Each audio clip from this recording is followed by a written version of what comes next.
Vivemos uma geração que costuma dizer o seguinte: como respeitar o meu semelhante se eu não creio em Deus? Por que eu tenho que respeitar o meu semelhante se Deus não está no calendário, na história da minha vida? Como eu não devo tirar a vida de uma pessoa, matá-la, se eu acredito que esta pessoa é um impedimento para eu alcançar os meus objetivos pessoais e egoístas? Se eu quero um celular e ela tem e eu não tenho, se ela não quiser me dar, eu a mato. Porque eu quero e para mim vale qualquer que seja a minha atitude para adquirir, para ter aquele celular nas minhas mãos. Como não desprezar o meu próximo se eu não creio que o meu próximo contribui para o meu fortalecimento, para o meu aperfeiçoamento? Não devo nada a ninguém. Sou mais eu. Vivo do jeito que eu quero. Não dou satisfação para ninguém. Estas são as características dessa sociedade do mundo de hoje. Como amar o meu cônjuge? E como amar os meus filhos, se eu não creio que a família é a base da sociedade atual? Família constituída por marido, mulher e filhos, para mim, não é o modelo de família que eu deva respeitar. E daí, então, todas essas teorias relacionadas com as várias constituições de famílias de todos os gêneros na nossa sociedade. Como desfrutar da unidade conjugal se eu não creio, portanto, que a família é o modelo que eu devo honrar? Por que tem que honrar a unidade conjugal? Por que tem que ser fiel à minha esposa, ao meu marido, se eu não creio que, por acaso, a constituição de marido e mulher seja fundamentada na fidelidade? Por quê? Cada um faz o que quer, se vira como quer e como pode. Por que honrar pai e mãe se eu não creio que há uma promessa de Deus para quem cumpre isto? Eu não creio que Deus tem qualquer interesse que eu honre meu pai ou a minha mãe. Para quê? Afinal de contas, são pessoas iguais a mim, que eu não devo nada a elas. Não pedi para vir ao mundo, porque elas me colocaram. Pensamento da sociedade conhecida como pós-moderna, onde os conceitos egoístas, oriundos massivamente através da internet que invadiu a nossa sociedade no mundo inteiro, e que por causa da rapidez da comunicação, tem contaminado toda a sociedade humana, trazendo para a sociedade humana os seus mais tremendos prejuízos. Nunca nós vivemos dias como estamos vivendo esses nossos de hoje. É só você ler um pouquinho de jornal, ou ler as revistas, né, com distribuição aqui na nossa nação, ou ligar a sua televisão, o noticiário, e você vai ver as guerras, em todos os cantos, guerra psicológica, as guerras, até as guerras químicas, que vocês estão vendo por aí, no mundo inteiro, as guerras de palavras. A própria ONU, que é a Organização das Nações Unidas, hoje não tem mais nação unida. Tem as nações que têm interesses pessoais, particulares, seus. Cada um faz o que bem entende e o que quer. O Brasil mesmo está vivendo um momento difícil, quando, por causa de uma legislação americana do comércio exterior, está taxando o Brasil com uma taxa de 25% a mais na venda do seu metal, aço. É que quando chega no domingo, nessa hora, já o aço começa a ficar mais fraco. Mas eu tenho uma assessoria boa aqui. O aço, vocês são bem Estão bem, acompanhando bem a história. Então, vivemos dias em que o egoísmo fatalmente está destruindo o ser humano, que cada um está voltado para si mesmo. Primeiro eu, não dizem os americanos. Primeiro os Estados Unidos, os restos que se virem. Cada um cuida da sua vida. Eu cuido dos meus interesses e você fica com os seus. Esta é a característica da sociedade. Vocês sabem que isso está dentro dos lares, dentro das famílias, e deixa eu lhe dizer-lhes uma coisa a mais. Dentro das igrejas. Como servir bem os meus irmãos, se eu não creio que o amor se evidencia pelo serviço que se presta? Por que eu tenho que servir as pessoas? Para quê? Amor? Para que amor? Cada um cuide da sua vida. Como não explorar o meu semelhante, se eu não acredito que eles foram criados à imagem de Deus? Como tratar e pagar bem aos meus funcionários, se eu não creio que eles trabalham para o meu benefício? Como respeitar as autoridades, se eu não creio que elas foram colocadas por Deus para o meu benefício? Por que eu tenho que respeitar a autoridade? Por que eu tenho que respeitar as leis de trânsito? Por que eu tenho que respeitar os policiais? Por que eu tenho que respeitar os juízes? Por que eu tenho que respeitar as leis? Cada um que se vire a seu modo. Essa é a conceituação pós-moderna. Como respeitar e obedecer às leis, se eu não acredito que elas são importantes para a minha segurança e para o meu bem-estar? E como honrar as pessoas de cor diferente da minha, quer seja branco, quer seja negro, seja qual for a cor? Por que eu tenho que honrá-las? Se eu não creio que Deus criou todos iguais e que ninguém é inferior às raças superiores e às raças inferiores. Eu sou de uma raça superior, portanto não tenho que respeitar ninguém. As raças diferentes da minha não devem ter o meu respeito. Aí então as lutas de classe, patrão contra empregado, empregado contra patrão, pobre contra rico, rico contra pobre.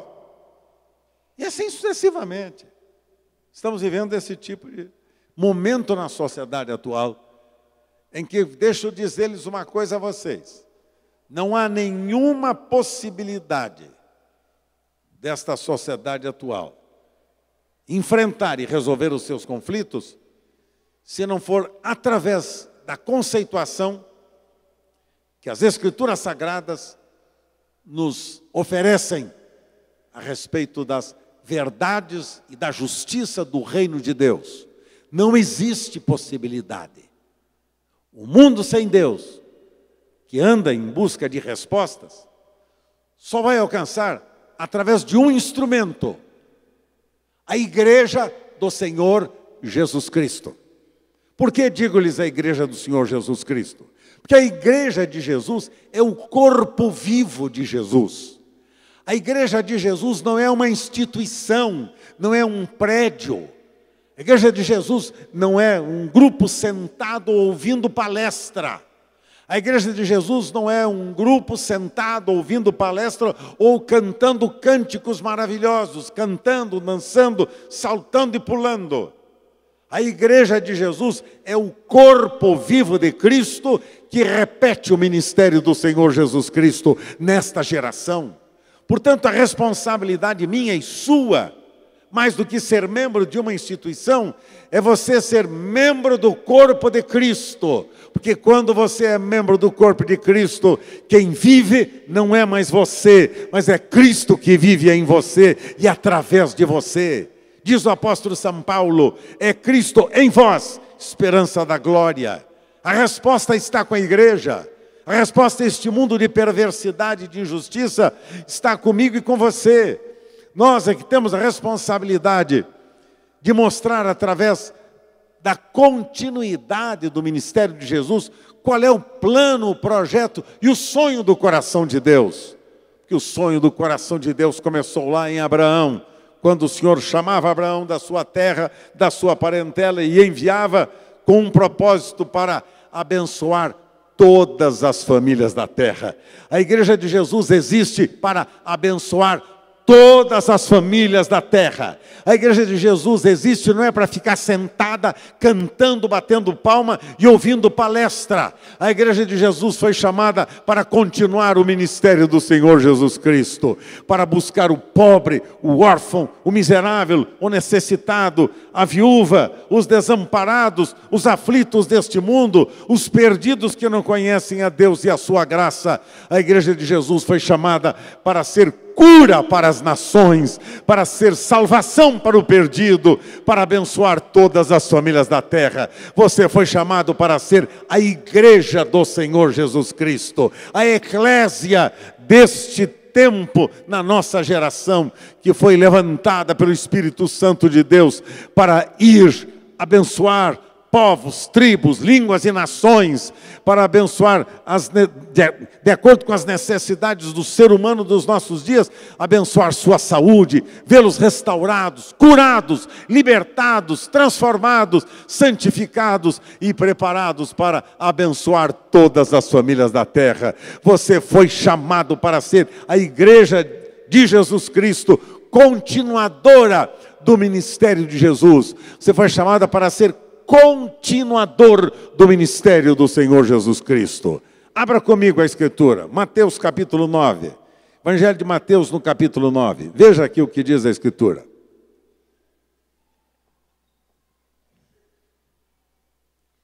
Evangelho de Mateus, capítulo 9, verso de número 35.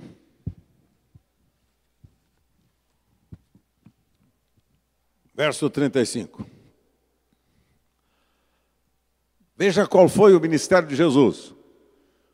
Vou destacar aqui 3 ou 4 características do ministério de Jesus que devem ser as minhas e as suas. Ouça bem. Capítulo 9 do Evangelho de Mateus, verso de número 35. Percorria Jesus todas as cidades e povoados, ensinando nas sinagogas, pregando o evangelho do reino e curando toda sorte de doenças e enfermidades.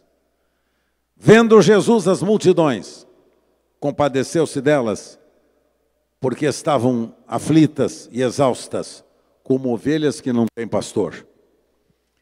E então se dirigiu a seus discípulos, dizendo: a seara, na verdade, é grande, mas os trabalhadores são poucos. Rogai, pois, ao Senhor da seara, para que mande trabalhadores para a sua seara. Capítulo 10, verso 1. Tendo chamado os seus 12 discípulos, deu-lhes Jesus autoridade sobre espíritos imundos, para os expelir e para curar toda sorte de doenças e enfermidades. Amém? Preste atenção. Estas são, para mim, as características fundamentais do ministério de Jesus. 4 características do ministério de Jesus que necessariamente devem ser as minhas e as suas. 4 características do ministério de Jesus. Veja a primeira característica do ministério de Jesus. Verso de número 36, diz aqui a Escritura: vendo Jesus as multidões. O que é que Jesus viu? O que Jesus viu? Ele viu as multidões. Essas multidões que eu acabei de mencionar a vocês. As multidões que estão perdidas sem rumo e desalentadas completamente. Jesus vê estas multidões. Agora veja, Jesus era alguém contextualizado com a história dos seus dias. Ele vê estas multidões e encontra entre estas multidões o povo desesperado e aflito. Jesus não está preocupado com o dinheiro do povo. Não está preocupado se eles seriam dizimistas ou ofertantes. Ele não está preocupado com isso, não, senhores. Jesus não está preocupado em trocar bênção por dinheiro. Este ministério não pertence a Jesus. Isso pertence aos falsos profetas. Pertence aos falsos profetas, não pertence a Jesus. Jesus vê a multidão.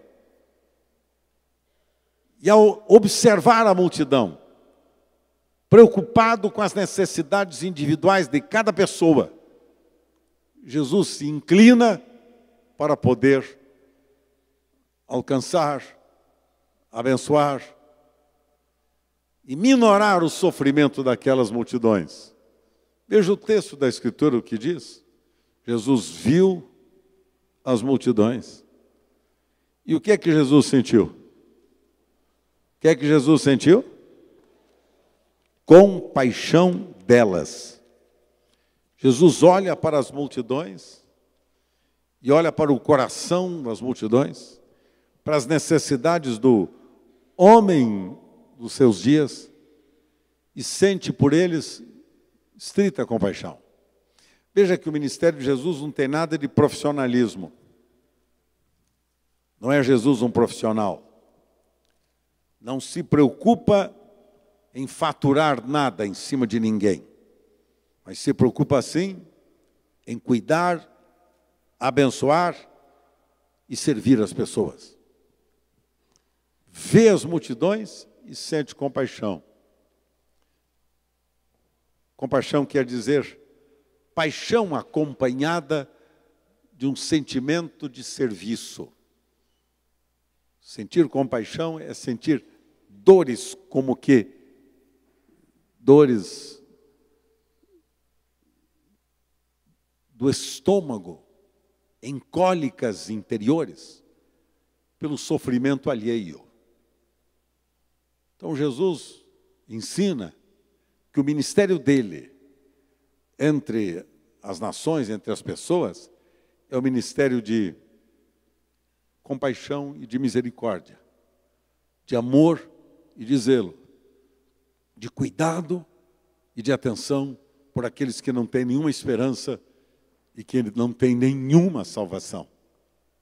Vê as pessoas, não, ele não passa desapercebido pelas multidões.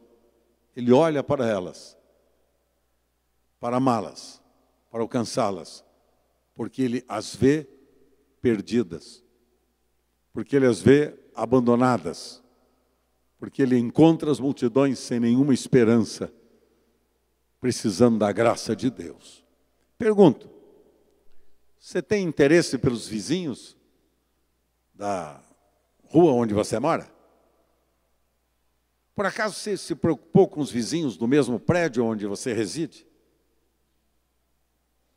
Por acaso você teve interesse em saber das necessidades daquele seu colega de profissão? O advogado lá no seu escritório? O professor na sua sala de aula? Você já teve interesse, por acaso, nas pessoas?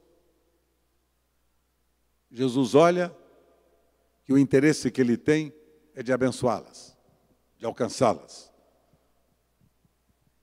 pelo coração compassivo e misericordioso. Característica fundamental da Igreja de Jesus. Olha para as pessoas para abençoá-las. Olha para as pessoas, ama as pessoas e deseja alcançá-las. E deseja oferecer a elas esperança, salvação e vida. É bom a gente fazer uma retrospectiva na nossa vida pessoal. Aonde estamos nós nesses dias trabalhando para minorar, diminuir o sofrimento humano? Temos interesse ou não? Ou não nos interessa? Que pode ser que custe caro, pode ser que a gente tenha que pagar alguma coisa, pode ser que a gente tenha que fazer o que o bom samaritano fez: levar para o hospital e cuidar do homem que havia sido assaltado, que havia sido violentamente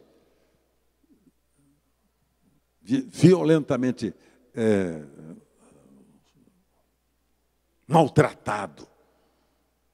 Pergunto a vocês, até que ponto nós sentimos compaixão pelas pessoas que estão residindo aqui nesta região? Nem as conhecemos e será que queremos conhecê-las? Qual a nossa iniciativa? A gente às vezes tem tantas técnicas para orientar, aconselhar as pessoas, não é não? As pessoas precisam mais do que conselho, precisam de misericórdia. O Senhor ensinou na sua palavra, misericórdia quero e não sacrifício. Primeira coisa, Jesus olha a multidão. Segunda coisa, Jesus sente misericórdia da multidão. Terceira coisa, veja o que Jesus faz. Verso 35, pregando o evangelho do reino. O que é que Jesus prega? O que Jesus prega? O evangelho do reino. Não é o evangelho da prosperidade. Não é o evangelho para estimular as pessoas a ficarem mais ricas. Não é o evangelho para que as pessoas sejam estimuladas a mudar de emprego ou ganhar mais. Não é o evangelho para que as pessoas sejam estimuladas a receber os grandes benefícios do mundo moderno. Comprarem o carro do ano, a casa nova, se sentirem fortes e poderosos. Não é este evangelho. Jesus oferece para as pessoas o evangelho do reino. O que significa o evangelho do reino que a Escritura fala? O evangelho que leva as pessoas a mudarem de reino. Porque elas estão no reino das trevas e precisam ser transportadas para o reino da luz. E a única maneira é pelo arrependimento, pela confissão, ganha-se a experiência do novo nascimento. O evangelho do reino aqui produz arrependimento nas pessoas. E eu fico muito preocupado quando eu vejo o número das pesquisas dizendo que hoje em dia cada membro de uma igreja evangélica, cada membro é pastoreado por 5 pastores diferentes. 5 pastores diferentes. 5. Eles recebem influência de 5 pastores diferentes. Está nas estatísticas feitas nesses dias pelas entidades religiosas que cuidam das estatísticas, CEPAL e outros mais. Cada pessoa, cada um de vocês, recebe influência de 5 pastores diferentes. Um pastor que fala muito sobre cura, outro que fala sobre bastante dinheiro, outro que fala sobre os grandes milagres, outro que assim sucessivamente. E o povo fica com a cabeça multidividida, sem saber o que fazer. Quando o evangelho do reino que Jesus pregou, levava as pessoas ao arrependimento. Arrependei-vos, pois, e convertei-vos, para que sejam apagados os vossos pecados e cheguem assim os tempos do refrigério pela presença do Senhor. Essa era a mensagem do apóstolo Pedro, em Jerusalém, por ocasião do grande sermão que ele pregou no Pentecostes. Arrependei-vos e convertei-vos. As pessoas querem saber como ganhar mais dinheiro, mas não têm interesse em experimentar uma nova vida, um novo coração, a serem transformadas em filhos de Deus, porque elas não sabem, pensam que isso não é necessário, e elas pensam que apenas bom mesmo do cristianismo é ganhar mais dinheiro, é ter mais lucro, é ter mais bênção, é ter mais recurso, é ter mais bens, é ter mais para mim. Esta é a filosofia do mundo que nós estamos vivendo hoje, cujo interesse das pessoas está centrada no seu ventre, como dizia o apóstolo São Paulo, cujo Deus é o ventre, e o fim de tudo isto é a perdição. Viu as multidões, compadeceu-se delas e ofereceu-lhes a esperança que o evangelho do reino, que as boas novas do reino de Deus oferecem, mostrando às pessoas que quando elas nascem de novo, entram num novo reino, entram debaixo da autoridade do Rei Jesus. E quem está debaixo da autoridade do Rei Jesus, sem dúvida alguma prospera, sem dúvida alguma é abençoado, porque Deus sabe que pode agora ter alguém nas suas mãos que vai cumprir com o propósito dele. Deus sabe que pode constituí-lo o seu representante, que pode prosperá-lo e abençoá-lo, que sabe que o coração dele não está colocado nas coisas, mas nas pessoas, porque quem ama coisas não ama pessoas, e quem ama pessoas não ama coisas. O evangelho a ser pregado é o evangelho do reino, E finalizando, Jesus chama os discípulos e diz: agora, vão vocês, preguem este evangelho, curem as pessoas, libertem as pessoas, abençoem as pessoas. Na medida em que elas forem experimentando o perdão e a transformação, ofereça a elas a oportunidade de serem curadas, libertadas, transformadas, restauradas. Ofereça esperança e salvação para estas famílias.